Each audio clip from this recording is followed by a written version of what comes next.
남편이 부인과 대화가 어렵다는 것을 알고 아내가 청각이 이상이 있나 의심하게 되었습니다. 그래서 아내 몰래 이를 시험해 보기로 했습니다. 어느 날 같은 방이 있는데 방 한쪽 구석에 가서 아내를 불러보았습니다. 아내는 반대편 구석에 있었습니다. 조그마한 목소리로 여보 내 말이 들려? 대답이 없는 것입니다. 좀 더 가까이 가서 물었습니다. 여보 내 말이 들려? 네, 여전히 대답이 없습니다. 몇 차례 이렇게 하다가 아내의 등 뒤에다 대고 여보 내 소리가 들리시오? 물으니까 부인이 귀찮은 목소리로 대답했습니다. 예, 벌써 몇 번째예요. 예? 몇 번 동안 대답을 했는데 무슨 말입니까? 이 남편은 자신에게 청각장애가 있는 것을 모르고 부인이 잘 듣지 못하고 있다고 착각하고 있었던 것입니다. 예수님 당시 바리새인들을 우리가 생각해보면 그들은 자신이 하나님을 잘 믿는다고 착각하고 있었습니다. 그 결과 어떻게 되었습니까? 그들의 착각이 너무나 지나쳐서 하나님의 아들 대신 예수님을 십자가에 못 박아 죽이기까지 했습니다. 교회에서 나는 죄인입니다. 주여 용서해 주시옵소서 하고 간절하게 기도하는 사람들은 문제를 만들지 않습니다. 문제를 일으키지 않습니다. 근데 나는 의롭다고 생각하는 사람들이, 나는 잘 믿는다고 생각하는 사람이, 나는 신앙의 연수가 오래됐다고 생각하는 사람들이 항상 문제를 만듭니다. 우리가 신앙생활을 하면서 착각 속에 살 때가 참 많이 있다는 것입니다. 내가 그저 세상 일에 치우쳐 주일 성수를 제대로 하지 못하면서 하나님은 내 모든 사정과 형편을 아시니까 나를 이해하실 거야 라고 스스로 위안해 버리고 있진 않습니까? 심지도 않고서 거두려고 하는 것은 정직하지 못하는 것입니다. 스스로 속이는 것입니다. 우리가 다른 사람은 속일 수 있어도 전지전능하신 하나님은 속일 수 없습니다. 힘은 대로 거두게 하시는 것이 하나님이 정하신 추수의 원리이기 때문입니다. 오늘은 10월 1일입니다. 예, 추수의 계절입니다. 온 들판이 황금 물결이 출정이는가 봤더니 황금 물결은 아니더라도 좀 비슷해져 가는 모습으로 모든 벼들이 제가 쳐다보니까 다 고개를 숙이고 저한테 인사를 하고 있더라고요. 그래서 얼마나 기분이 좋은지, 예, 그들이 겸손한 모습을 보면서 야, 하나님께서 이 나라를, 이 민족을 그래도 풍성하게 채우고 계시는구나 하는 것을 느꼈습니다. 여러분, 이것이 절로 된 것입니까? 아닙니다. 농부가 봄철에 밭에 나가 열심히 씨를 뿌린 결과입니다. 1년 동안 인내하면서 그것들을 잘 가꾸었습니다. 무엇이든지 심은 대로 거두는 것이 추수의 원리입니다. 우리가 추수의 계절을 맞아요. 하나님의 말씀을 통해서 우리 안에도 거두는 은혜가 있기를 바랍니다. 첫째로 하나님께서 정하신 추수의 원리를 알아야 한다는 것입니다. 7절 말씀에 스스로 속이지 말라. 하나님은 업신 여김을 받지 아니하나니 사람이 무엇으로 심든지 그대로 거두리라 말씀하고 계십니다. 사람이 무엇으로 심든지 그대로 거둔다는 것, 이것이 추수의 원리입니다. 이 원리를 제정하신 분은 하나님이십니다. 아무도 이 원리를 거스릴 수가 없습니다. 따라서 심지도 않고 거두려고 하는 것은 잘못된 생각입니다. 예로 가시나무에서 포도를 따려고 하는 것이나 남들보다 적게 심어놓고 남들보다 많이 거두려고 하는 것은 스스로 속이는 일입니다. 한 걸음 더 나아가서 그것은 하나님을 업신 여기는 일임을 성경은 말씀하고 계십니다. 여기서 업신 여긴다는 것은 교만한 마음으로 남을 낮춰보거나 멸시한다는 뜻을 가지고 있습니다. 그러니까 심은 대로 거두게 하시는 것은 하나님이 세우신 원리인데 이것을 어떻게 보면 비웃는 행위에 지나지 않는다는 것입니다. 사도 바울은 이것을 좀 더 구체적으로 설명하고 있습니다. 8절 말씀해 보니까 자기의 육체를 위하여 심는 자는 육체로부터 썩어질 것을 거두고 성령을 위하여 심는 자는 성령으로부터 영생을 거두리라. 여러분, 우리의 삶은 매일매일 심고 있습니다. 두 가지 종류밖에 심는 것이 없습니다. 오늘 성경 말씀에 빗대니까 썩어질 육체를 위해서 심는 것과 육체의 정욕을 이기고 성령의 인도하심에 따라 성령을 위하여 심는 것, 이 두 가지입니다. 여러분, 썩어질 육체를 위해서 심으면 무엇을 거두게 되겠습니까? 심은 대로 거두니까 썩은 것들밖에 거둘 수 없다는 것입니다. 부패한 것들, 부끄러운 것, 수치스러운 것을 거둘 수밖에 없습니다. 악을 심으면 반드시 악을 거두게 되어 있습니다. 여러분, 야곱을 한번 생각해 보시기 바랍니다. 야곱이 형 에서를 속였습니다. 팥죽 한 그릇으로 장자 명분을 빼앗았습니다. 뿐만 아니라 한 걸음 더 나가 눈이 잘 보이지 않는 아버지 이삭까지 속였습니다. 그리고 형 대신 장자의 축복을 받았습니다. 그것으로 끝났습니까? 야곱이 형과 아버지를 속였다가 자기도 속임을 당하게 되었습니다. 그는 외삼촌 라반의 집에서 열심히 일하면서 고생을 많이 했습니다. 외삼촌 라반은 그의 품삯을 여러 번 속였음을 성경은 증거하고 있습니다. 심지어는 라반이 자기 딸 라헬을 야곱에게 아내로 주겠다고 약속해놓고 라헬 대신 레아를 들여보내서 야곱을 속였습니다. 형과 아버지를 속였다가 자기도 그대로 삼촌에게 속임을 당한 것입니다. 그뿐입니까? 야곱은 자기 아들들에게도 속임을 당했습니다. 야곱의 아들들이 요셉을 애굽의 종으로 팔아버렸습니다. 그리고 아버지 야곱에게는 요셉의 옷을 보여주면서 짐승에게 찢겨 죽였다고 그러한 상황을 만들어서 거짓말을 했습니다. 그래서 야곱이 사랑하는 아들 요셉이 죽은 줄 알고 얼마나 마음 아파했습니까? 야곱은 아버지와 형을 속였다가 외삼촌에게 속임을 당하고 또 자기 아들들에게 속임을 당했습니다. 거짓을 심으니까 그대로 거짓을 거두게 된 것입니다. 하나님께서 정해놓으신 원리대로 된 것입니다. 혹시 누가 여러분의 마음을 아프게 합니까? 그렇다고 해서 그 사람을 원망하지 마시기 바랍니다.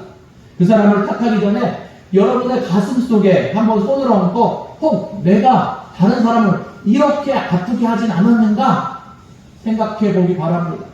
내가 과거에 다른 사람에 대해서 원망받을 일을 한 적이 없는가? 틀림없이 있을 것입니다. 우리는 인생입니다. 하나님이 아닙니다. 우리 인생은 하나님이 아니기 때문에 다른 사람에게 잘못하고 실수하고 악한 일을 할 수 있습니다. 그런데 하나님은 아니지만 우리는 돌이킬 수 있고 용서를 구할 수 있고 잘못을 표현할 수 있습니다. 그러나 그렇지 않았을 때 그 일을 지금 내가 거두고 있는 것입니다. 지금 내 마음을 아프게 하는 사람을 탓하지 말고 과거에 나로 인해서 그 사람이 얼마나 아팠을까 하나님 앞에 회개해야 한다는 것입니다. 악을 심으면 악을 거두게 되어 있습니다. 그러나 반대로 선을 심으면 선을 거두게 되어 있습니다. 육체의 정욕을 이기고서 성령의 인도하심에 따라 선을 심으면 선을 거두게 되어 있다는 것입니다. 야곱의 아들 요셉은 희한하게 유전자가 달랐는지 요셉은 거짓을 심지 않고 선을 심었습니다. 어디를 갔는지 선을 심었습니다. 그는 어릴 때부터 아버지의 말씀에 참 잘 순종했습니다. 야곱이 요셉을 불렀습니다. 요셉아, 형들이 멀리 양을 치고 있는데 소식이 없어 궁금하구나. 한번 가서 살펴보고 오너라. 요셉은 형들이 자신을 미워한다는 것을 알았습니다. 그럼에도 불구하고 그는 아버지의 말씀에 순종해서 형들을 찾아갔습니다. 형들이 요셉을 미워해서 찾아간 요셉을 애굽의 종으로 팔아 넘겨버렸습니다. 그러나 요셉은 형들을 미워하지 않았습니다. 오히려 형들을 용서해 주었습니다. 요셉이 애굽에 있는 보디발의 집에서 종살이 할 때입니다. 그는 여주인의 유혹을 받았습니다. 그럼에도 불구하고 요셉은 육체를 위해서 심지 않았습니다. 그는 단호하게 유혹을 거절했습니다. 물론 그 대가로 감옥에 들어갈 수밖에 없었습니다. 그는 어디를 가든지 계속해서 선을 심었습니다. 그는 선을 거두었습니다. 하나님은 그로 하여금 애굽의 총리가 될 수 있도록 인도해 주셨습니다. 뿐만 아니라 극심한 가뭄 속에서 그의 가족들은 구원받을 수 있었습니다. 우리가 매일매일 심는 삶을 살아가고 있습니다. 마음과 생각으로 심습니다. 말로 심습니다. 행동으로 심습니다. 이 모든 것을 썩어질 육신을 위해서 심지 마시기 바랍니다. 그러면 수치를 당할 것이고 부끄러움을 당할 수밖에 없습니다. 썩어질 것을 거둘 수밖에 없다는 것입니다. 사랑하는 성도 여러분, 저와 여러분은 성령의 인도하심을 받아 매일 매순간 거룩하고 선한 일, 하나님이 기뻐하시는 일만 심고 선만 거둘 수 있는 저와 여러분 되시기를 예수님의 이름으로 축원합니다. 둘째로 심은 자에게 한 가지 요구하는 것이 있다는 것입니다. 우리는 그것을 기억해야만 합니다. 그것은 바로 인내심입니다. 9절 말씀해 보니까 우리가 선을 행하되 낙심하지 말지니 포기하지 아니하면 때가 이름에 거두리라 말씀하고 있습니다. 여기서 두 가지 권면이 나옵니다.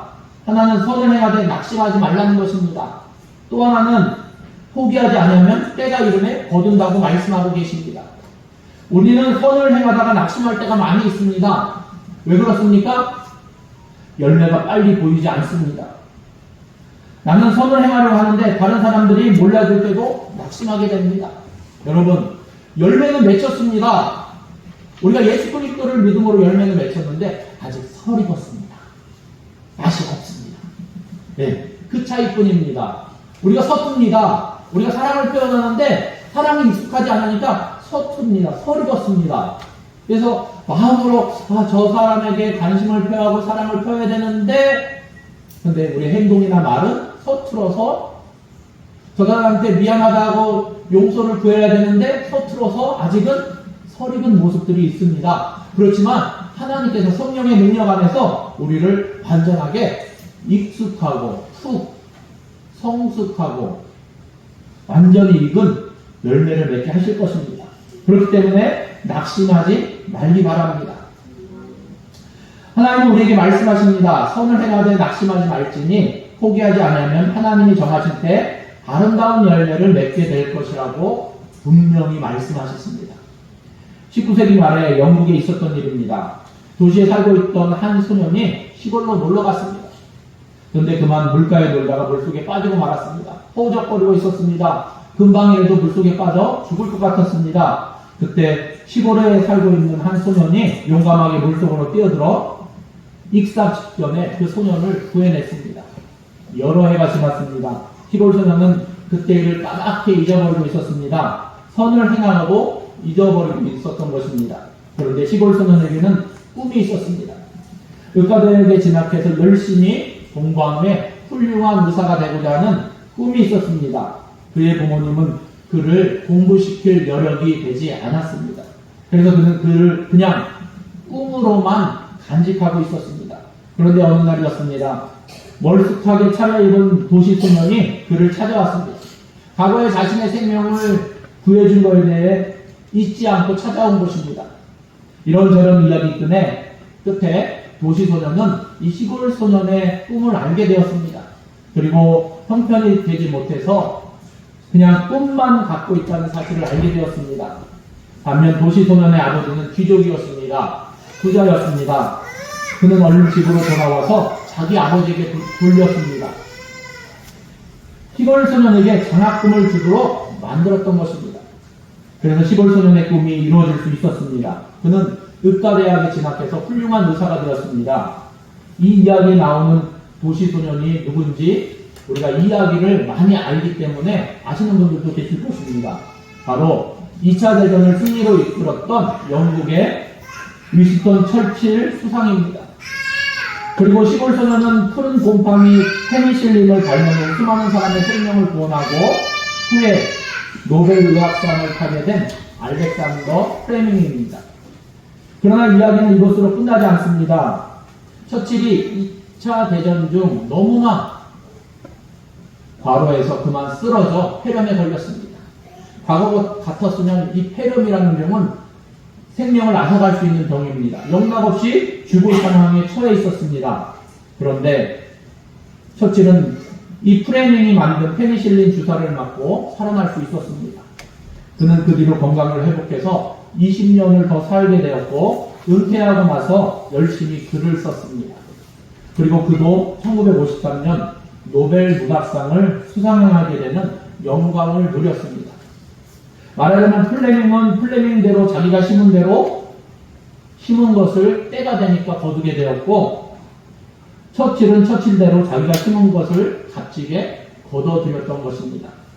선을 행하되 낙심하지 마시기 바랍니다. 포기하지 않으면 때가 이르면 하나님께서 거두게 하신다고 말씀하고 계십니다. 우리가 잊고 있어도 하나님은 잊지 아니하시고 거두게 하시는 분이십니다. 경우에 따라서는 즉각적으로 거두게 하실 때도 있습니다. 또 채소와 같이 작물과 같이 여러 시간이 걸려 여러 달을 거쳐서 그 후에 거둘 수 있는 것도 있습니다. 또 과일은 어떻습니까? 여러 해를 노력을 해야지 겨우 열매를 거둘 수 있습니다. 사랑하는 성도 여러분, 심은 자에게 요청되는 것은 인내하고 인내하는 것입니다. 그러므로 저와 여러분은 인내하고 인내함으로 나중에 기쁨으로 거둘 수 있는 은혜를 누릴 수 있기를 예수님의 이름으로 축원합니다.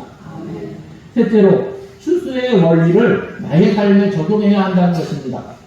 10절 말씀에 그러므로 우리는 기회 있는 대로 모든 이에게 착한 일을 하되 더욱 믿음의 가정들에게 할지니라 말씀하고 있습니다. 기회 있는 대로 모든 일에게 착한 일을 하라고 말씀하십니다. 왜 그렇습니까? 우리에게 복이 돌아오기 때문입니다. 아브라함과 롯이 평소에 나그네를 대접하기를 열심을 갖고 대접했습니다. 부지 중에 천사를 대접했습니다. 아브라함은 1년 뒤 자기에게 아들이 생긴다는 복된 소식을 얻게 되었습니다. 롯은 소돔과 고모라가 멸망당한다는 소식을 듣고서 자기와 자기 가족이 구원함을 받게 되었습니다. 그러니까 우리가 기회 있는 대로 누구에게든지 항상 착한 일을 하는 것입니다. 그것이 내게 돌아오는 것입니다. 하나님은 심은 대로 거두게 하시니까 이것이 하나님이 세우신 원리입니다. 하나님은 신실하신 분임을 성경은 우리에게 증거해주고 있습니다. 오늘 말씀의 마지막 부분에 보니까 더욱 믿음의 가정들에게 할지니라 말씀하고 있습니다. 가까이 있는 사람들에게 더욱 선을 행하라는 말씀입니다. 믿음의 형제들에게 더욱더 사랑과 친절을 베풀어주라는 말씀입니다. 여러분, 하나님이 우리에게 누구를 사랑하라고 말씀하고 계십니까? 우리가 알지 못하는 저 열대 우림에 있는 원주민들을 사랑하라고 말씀하십니까? 물론 그들도 사랑해야 할 대상이지만 오늘 말씀은 나와 가까이에 있는 이웃을 사랑하라고 말씀하고 있습니다. 나와 가까이에 있는 그건 무엇입니까? 내 주변에 있는, 내 옆에 있는 이웃을 사랑해야만 합니다. 성도들 가운데 어려운 일을 당하는 사람이 있으면 우리가 도와주어야 한다는 말씀입니다. 설사 우리가 물질적으로 그렇게 못한다 할지라도 따뜻한 말 한마디라도 해줄 수 있지 않겠습니까? 또한 기도할 수도 있습니다. 내일은 월요일입니다. 월요일은 원래 웃는 날입니다. 화요일은 화사하게 웃는 날이고 수요일은 수시로 웃습니다. 목요일은 뭉쳐껏 소리내어 웃는 날입니다. 금요일은 금세 웃고 또 웃는 날입니다. 토요일은 토실토실 예쁘게 웃는 날입니다. 오늘은 무슨 날입니까? 주일이니까 주로 믿음의 교우들에게 웃음을 보여주는 날입니다. 웃음을 심으면 웃음을 거두게 되는 일입니다. 여러분, 찡그리고 인사를 제대로 안 하는 사람을 보면 인사하기가 꺼림직해지는 것이 사실입니다. 우리가 웃음을 심을 때 웃음이 돌아오고 화평이 돌아오는 것입니다. 사랑하는 성도 여러분, 우리가 지금까지 살펴본 추수의 원리들을 잘 기억하며 살아갈 수 있기를 바랍니다. 성령의 인도하심에 따라 선한 것, 좋은 것, 거룩한 것을 또 하나님이 기뻐하신 것들을 많이 심음으로 신령한 축복과 아름다운 열매들을 거둘 수 있는 저와 여러분 되시기를 예수님의 이름으로 축원합니다. 기도하시겠습니다. 하나님 감사합니다. 하나님, 우리가 선한 것으로 심어 선한 것만 거둘 수 있기를 원합니다. 하나님, 진실로 우리는 인생이기에 우리의 마음이 아직도 부족하고 연약하고 때로는 죄의 마음도 품고 다른 사람에게 해코지 할 때도 있고 잘못된 말을 할 때도 있고 상처 줄 때도 있고 아픔을 줄 때도 있습니다. 하나님, 그러나 우리가 다시 돌이킬 수 있습니다. 하나님 용서를 구할 수 있고 하나님 사과할 수 있고 또 회개할 수 있음을 고백합니다. 하나님 우리가 다른 사람에게 혹 잘못 심은 것이 있다면 그냥 잊고 무시하고 살아가는 것이 아니라 진실로 잘못 심은 것은 돌이킬 수 있도록 혹 사과할 일은 사과하고 용서를 구할 일은 용서를 구하고 또 하나님 앞에 회개할 일은 회개할 수 있는 마음들을 허락하여 주시옵소서. 그리하여 우리가 선한 것만 심고 선한 것만 거둘 수 있는 하나님의 자녀 될 수 있길 원합니다. 하나님 또한 우리가 인내하고 인내하기를 바랍니다. 그 가운데 하나님께서 거두게 하시는 것 포기하지 아니하면 때가 이름에 거두리라 말씀하신 것 같이 우리가 포기하지 않냐고 하나님 앞에 날마다 우리의 열매들을 갖고 나가며 숙성시켜 나갈 수 있도록 인도하여 주시옵소서. 하나님 설익은 모습들도 있습니다. 하나님 그렇지만 이것이 완전히 숙성되어서 아름다운 열매로 맺어질 것들을 기대합니다. 하나님 우리가 인내하게 하시고 또한 그 가운데 성령의 인도하심이 있기를 원합니다. 하나님 우리를 다스려 주시옵고 또한 기쁨으로 담을 거둘 수 있도록 하나님 함께하여 주시옵소서. 모든 것을 주님께 의뢰드리며 예수님의 이름으로 기도드립니다. 아멘.